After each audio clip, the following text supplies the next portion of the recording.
I showed you how to use these tablets for making practice strokes for making leaves. Today we're going to work on making petals for our flowers. Today we're going to use a fatter paintbrush. This one is a size 12. Anything over a size 8 is going to be fine for this. I've added some water to my paint and I'm going to just dip my paintbrush all the way in there, getting it completely full so that the entire paintbrush is full, dabbing off any paint and water that is on the end so that it's not going to drip. Again, we're going to be practicing our brush strokes.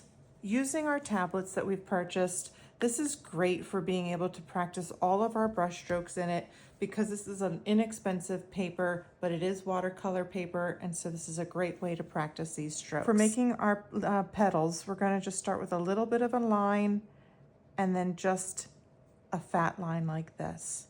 Just a down, up, down, up, down, up, over and over and over again throughout the entire page. That's all I want you to do.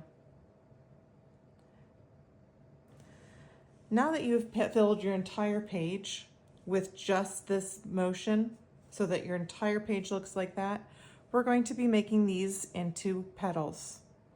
You're going to make that same down up, but now you're going to take your second one and coming in, this is your first petal, and now we're going to make a second petal and then a third petal.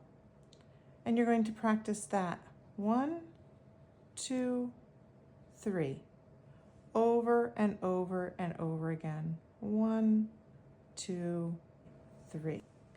When you have filled an entire page of only 3 petals, we're going to come in and make it into a flower. 1, 2, leaving a little bit of space in between so that you have a center. 3, 4, and always move your paper around.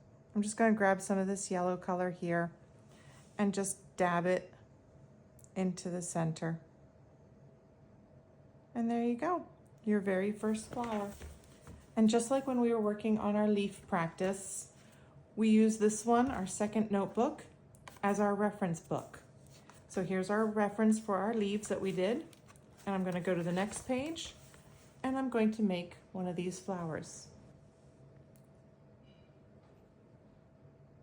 1, 2, 3, 4, and 5.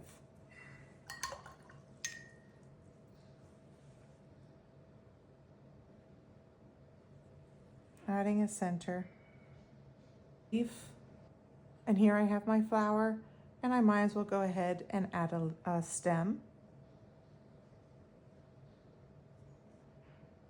and a leaf. I could even add a second leaf. These watercolor notebook pads are so helpful when you're first getting started. So many times people complain about the price of watercolor paper and that you have to use so much of it while you're practicing. When you buy this kind of paper, you can do all the practice that you want to, and then you can move on to your more expensive paper. I highly recommend that you start with these. It's available in the bottom left-hand corner of this video, where you can buy all 3 of these pads and then you can start your practice without having any hesitation. Best of luck, and let me know if there's anything I can help you with.